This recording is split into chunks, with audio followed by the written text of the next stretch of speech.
Hello everybody, welcome back for another video. Hope you're all doing well and that you are all having a great day. To start things off, we have news about yet another Bitcoin ETF. New details have surfaced about the Bitcoin exchange traded fund proposed by Bitwise and the New York Stock Exchange ARCA. Bitwise Asset Management announced its intention to launch the ETF earlier this month.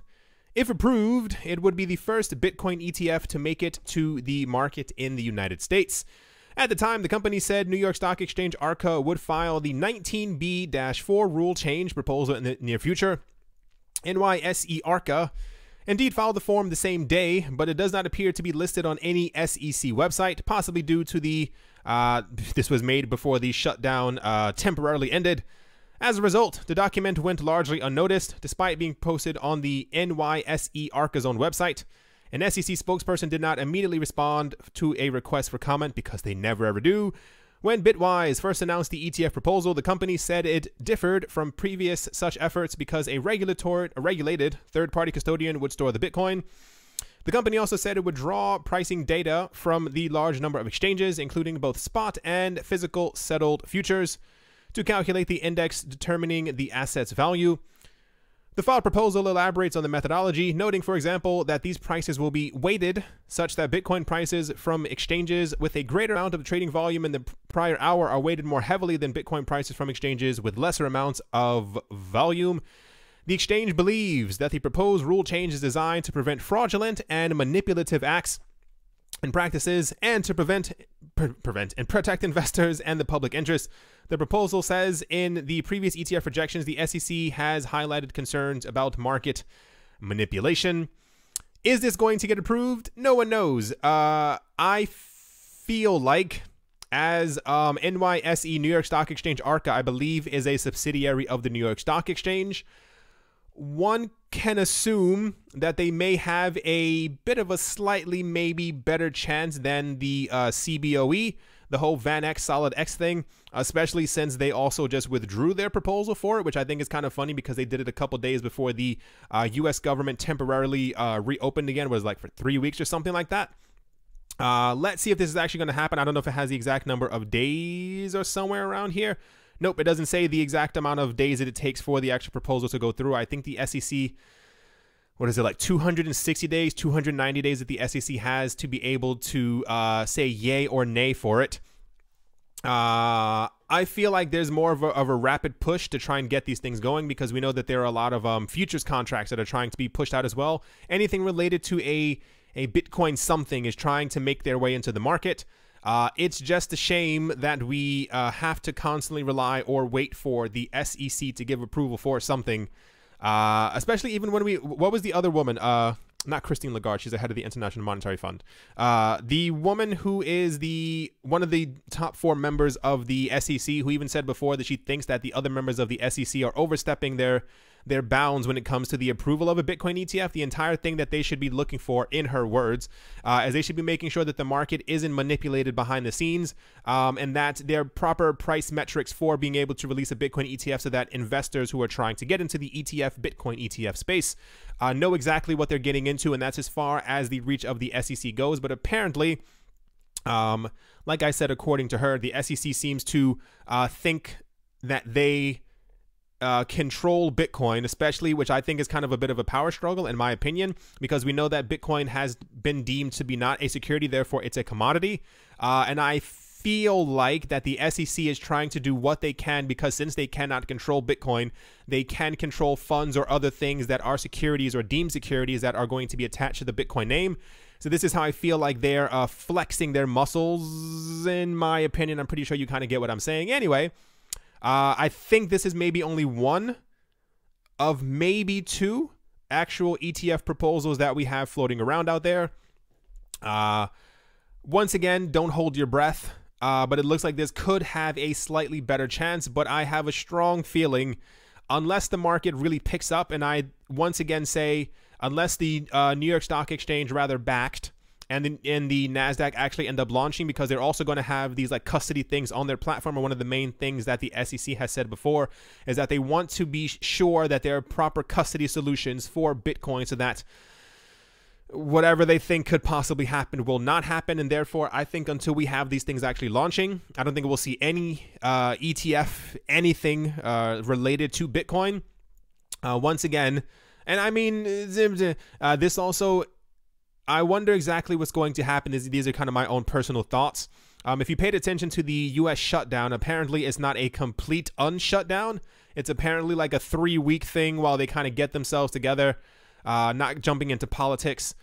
So I wonder exactly how, like, what will happen within those 3 weeks, because we heard before at the end of December that we were waiting for the people from BACT, the New York Stock Exchange, were waiting for confirmation from the CFTC to be able to push one of their proposals through that would take 30 days.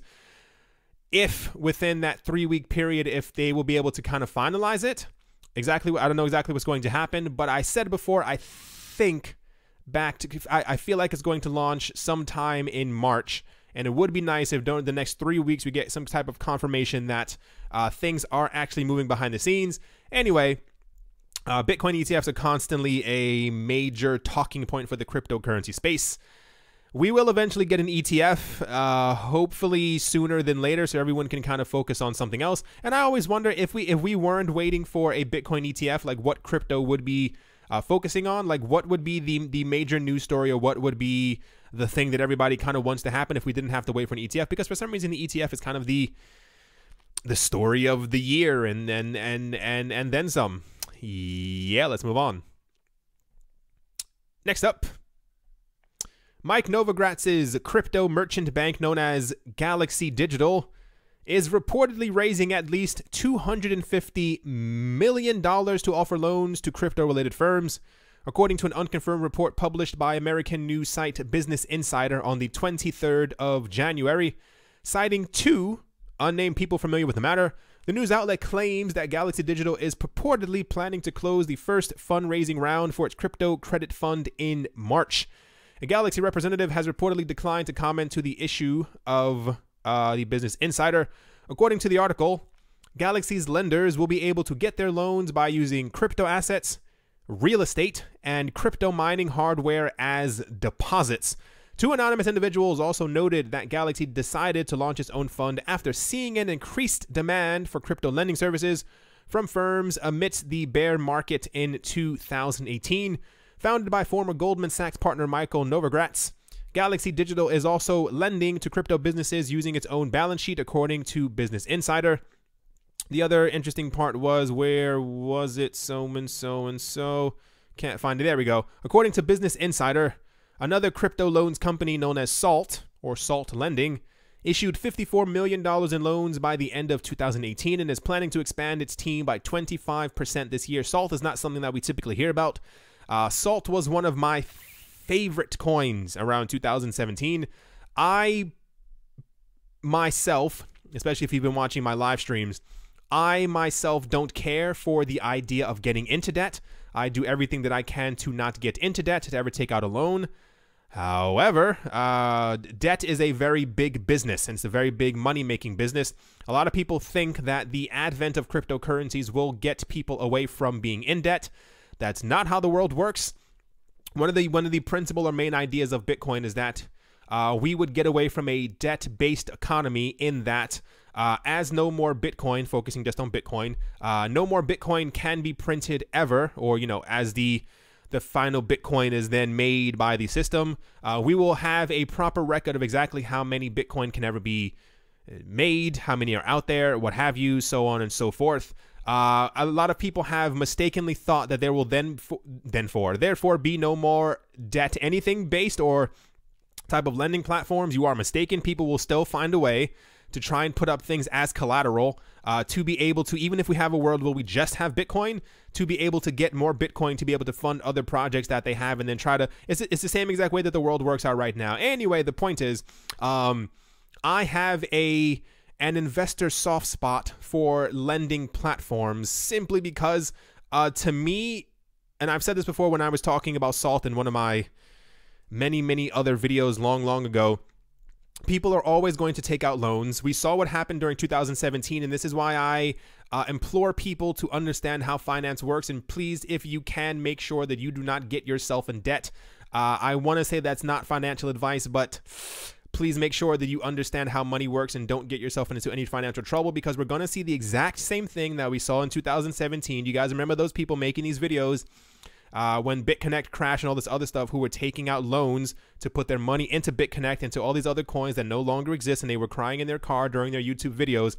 We're going to see something like that, but on a hyper scale. We saw people taking out $10,000, $15,000, $20,000 loans that they did not have, putting up their homes as collateral to be able to put their money into cryptocurrencies as Bitcoin passed by that $10,000 point, which I've mentioned before is always the magical number in people's heads when they decide to jump into a market, is when the prices are going up. Prices hit 20,000, they thought they had made money, and then the prices started going down, and they convinced themselves that prices were going to go back up, and now they are still waiting for these prices to go back up. However, on the flip side is that there will be people who continue to use platforms like Salt, who are going to, where was it? Where did it say that? You can use crypto assets, real estate, and crypto mining hardware as deposits for your loans. This is going to be a major market. Like I said, I myself do not get into debt. I think it is absolutely horrible. Just my own personal opinion about how I have grown myself as an investor over the last couple of years. But make sure to pay attention to things like this, because they are going to be absolutely massive. There are always tons of people who like to bet. And when they like to bet, they like to put tons of money into things that they will probably never be able to pay back. But the person who ends up making the money is the person who actually gave them the loan, or whatever the collateralized object may be. Yeah, just thought I'd touch on that. So the fact that it says unconfirmed, there are multiple places like this doing it, because we realize that as we go further into a more digitized world, a lot of people are going to be trying to, the moment we hit a $10,000 or $20,000 Bitcoin, people are going to be desperate to take out as many loans as possible. Once again, I implore you to do your own research, because it is going to get very sticky very fast for a lot of people. And should we end up having a situation where Bitcoin ends up going to $50,000, $60,000, $70,000 and has any type of pullback, we're going to have a lot of sad faces. So just, just going to leave it at that. But this is very interesting. And it says unconfirmed. I'm pretty sure something like this is happening behind the scenes. Debt and loans are major businesses because people like to bet. And that's kind of how it works. Let's move on. Next up, European cryptocurrency exchange known as Bitstamp has announced a partnership with major Swiss online bank Dukaskopi. According to an announcement published on Friday, Bitstamp will support Bitcoin transactions on behalf of Dukaskopi Bank. Clients will be able to send Bitcoin to their accounts, convert them to US dollars, and trade on the Swiss FX marketplace. In addition to that, customers can transfer their funds back to the wallet in form of Bitcoin. Bitstamp believes the new partnership will contribute to bridging the gap between crypto and traditional finance. I'll try and get back to this in 1 second. In October 2018, Bitstamp was acquired by Belgium-based investment firm NXMH, which is in turn owned by South Korean media conglomerate NX Corporation. Shortly after the acquisition, Bitstamp announced it was heading towards global expansion. As previously reported, another Swiss bank, Falcon Private Bank, recently introduced support for direct transfers and storage of select cryptocurrencies.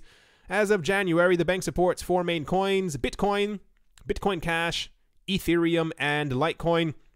What I think, and just my own personal opinion, I keep getting the comments that Bitcoin is anti-bank, anti-banker, anti-bankster coin. Pay attention to the amount of news that we get every single day about the major institutions and the banks who are integrating Bitcoin payments and transactions into their systems. Bitcoin has already, in my opinion, been completely absorbed into the banking networks of the world. Just a lot of people haven't really figured it out yet, or are still kind of denying that this is actually happening. The point is, I think this was inevitable. There are a lot of people in the cryptocurrency space, you can call them Bitcoin maximalists, if you want to believe that this was inevitable. We were going to get to this point at some point. We kind of had to, if Bitcoin was going to be this thing that was going to transform the financial, economic world, society space as we know it. What I find the most interesting about these things is that I think, or I feel, that a lot of these news stories are downplayed by a lot of people who don't.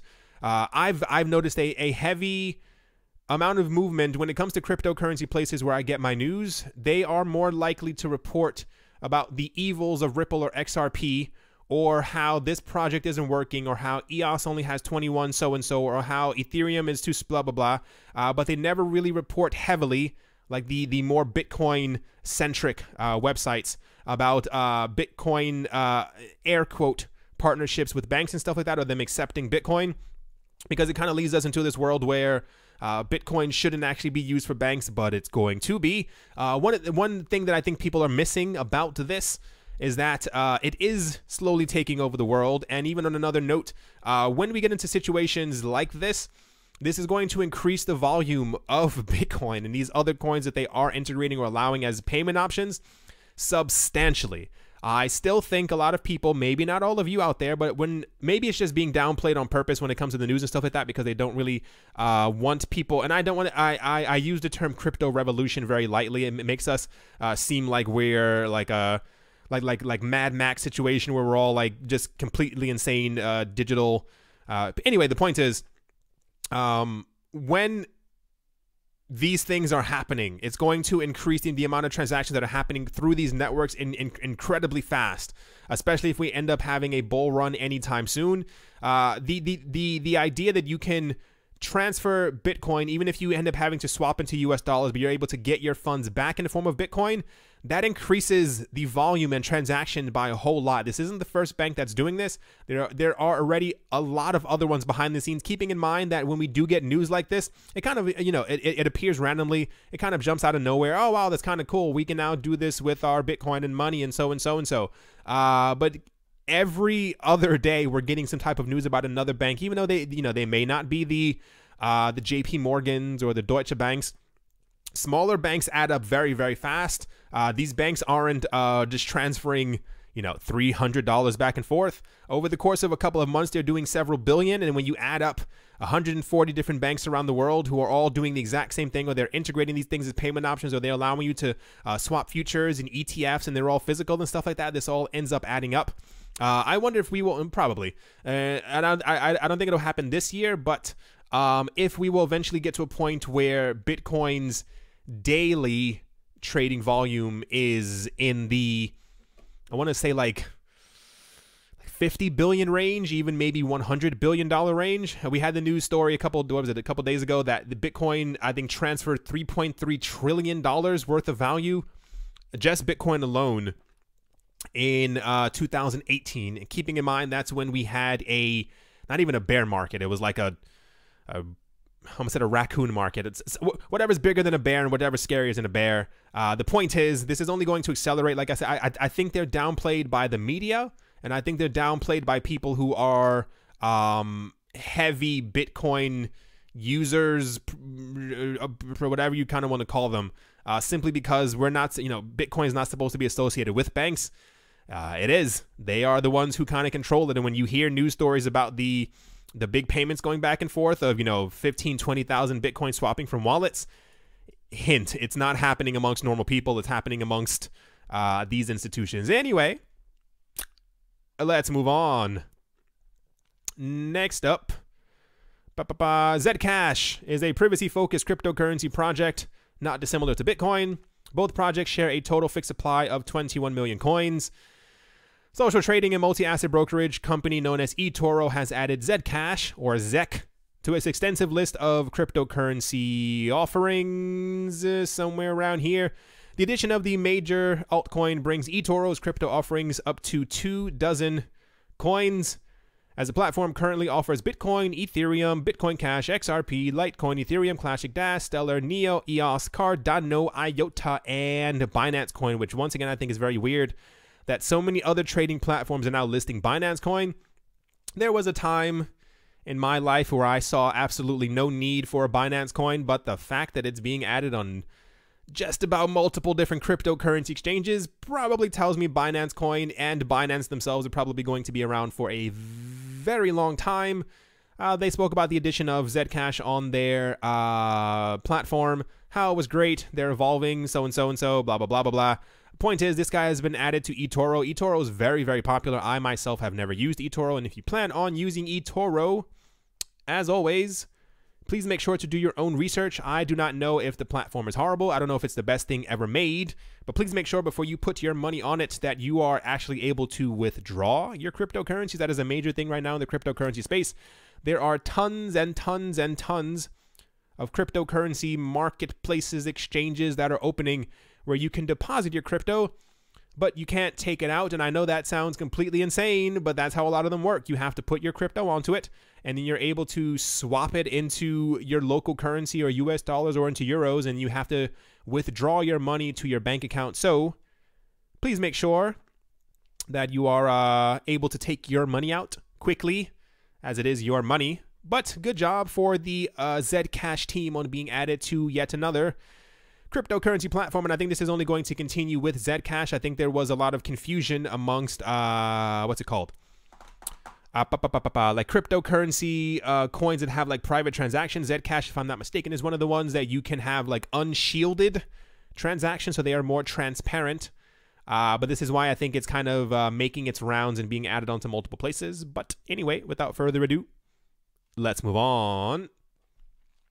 Here's a really good one, and this is how you know, my opinion, that he probably someone should take his phone away.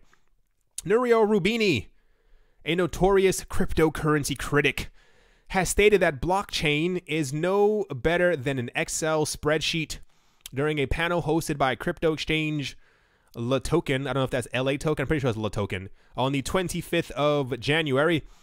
Roubini is also known for having predicted the 2008 financial crash, earning him the moniker of Dr. Doom. To be fair, he is not the only one who predicted this. There were many other people who predicted it as well. It just so turns out that he ended up getting his own movie. Speaking during a panel at the Blockchain Economic Forum in Davos, Roubini defined blockchain as the most overhyped technology ever, while noting that Bitcoin and other cryptocurrencies are the mother of all bubbles.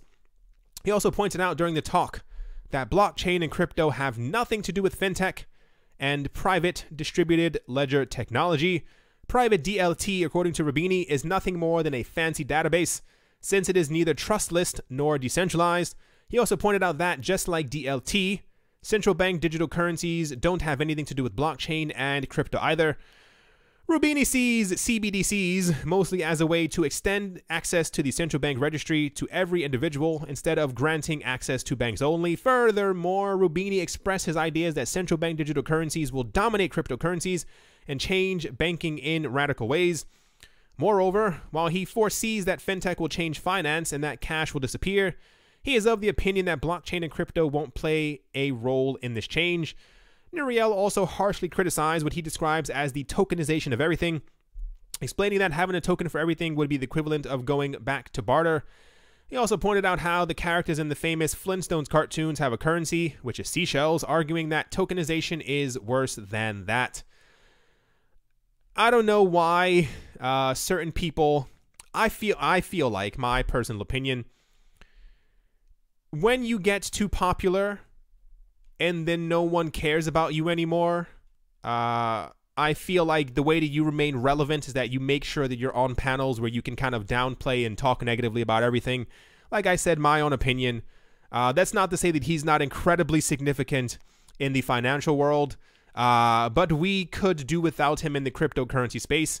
He offers nothing. He was also on a list a couple of weeks ago as one of the most influential people. You can Google it. Type in, like, I think it was like top 25 or something influential people, and type in his name. He was listed for some reason on this list. Not sure exactly why he made it onto the list. If you don't like cryptocurrencies, if you don't like a certain anything in your life, just stay away from it. I don't understand why he's on this crusade. And I feel like, once again, because he had a movie made about him, I feel like he's desperate to be correct again, so that if crypto does go down, he can have another movie made about him and therefore remain relevant. But as of now, just looking at the signs, one can assume that crypto's not going anywhere anytime soon. because of all the integrations, at least kind of how I feel. He actually believes that cryptocurrencies are going to zero. He believes that Bitcoin is going to a big fat zero, and there will be no one, not one person in the world who will ever use it again, simply because there's no more interest and people completely forget about it. I can assure you, if Bitcoin goes below $1, I am going to buy as much Bitcoin as humanly possible, just to my opinion. Anyway, the point is, he's constantly popping up, and I think it's incredibly fascinating that he's having he makes sure that he's on panels and stuff like that where he talks about how crypto is going to die. And whenever he's approached by people in the cryptocurrency space, by Vitalik Buterin, by Charles Hoskinson, they want to have discussions with him, like on a stage and stuff like that. He always denies it and says no. Like there was Laura Shin, I think. This happened a couple of months ago when he was talking about that Bitcoin was going to die and Bitcoin was going to zero, and he knew it, and no one else was paying attention, but he knew that the future was going to be this. Laura Shin of the Unconfirmed podcast tried to have him on, and she said she emailed him, and she said she had never ever read such horrible words inside of an email. She said he cursed the entire email, pretty much talking down to her, that he wanted to have nothing to do with her. He's very vocal on panels, but he will never sit next to someone who he is able to discuss why he thinks that crypto is going to zero. Anyway, the point is, I mean, if you have to stay relevant in this way, I mean, go for it. We all do what we can, but yeah, let's move on. To kind of finish this off, TRON over the last couple of days has been pulling off some major feats. I won't read through the actual article here because it's talking about Bitcoin's price and going up and down and where XRP is and how this is happening and so and how this one went down by 2%. I'll just show you over here. TRON is currently the number 7 cryptocurrency. Over the last couple of days, it has passed by Litecoin, Stellar, Bitcoin Cash SV, which I am desperate to see fall to the top 30 coins, passed by Cardano, and I think even Binance Coin at one point was above TRON, I want to say so. TRON is actually the only coin in green right now over the past 24-hour period, up 9.39%. A lot of people think this has to do with either Justin Sun and his miraculous Twitter skills, or it has to do with the BitTorrent acquisition and the future of these projects merging together. Either way, TRON is the clear winner in the cryptocurrency space this week, and I don't think anything else is. I mean, Binance Coin is never really not going up. Just to be realistic about it, Zilliqa, who knows why. This was also very hyped over the last couple of days, but yeah, I think that is definitely going to do it for this video. It seems like we are in a weekend slump, not green and also not tremendously red. These are completely normal numbers for the weekend. For some reason, everyone takes a break on the weekend, even though crypto is a 24-hour business. However, it's nice to see that we have not slammed down in price. Apparently, we are still at the end of, or nearing the end of, that wedged triangle. I'm still holding my breath, waiting to see if this is actually going to happen, because all the indicators are pointing to, and I will point this out as well. The indicators are pointing to the fact that we are nearing the end of this triangle, and that it looks like, they say the same thing for XRP, they're saying the same thing for EOS, they say the same thing for TRON.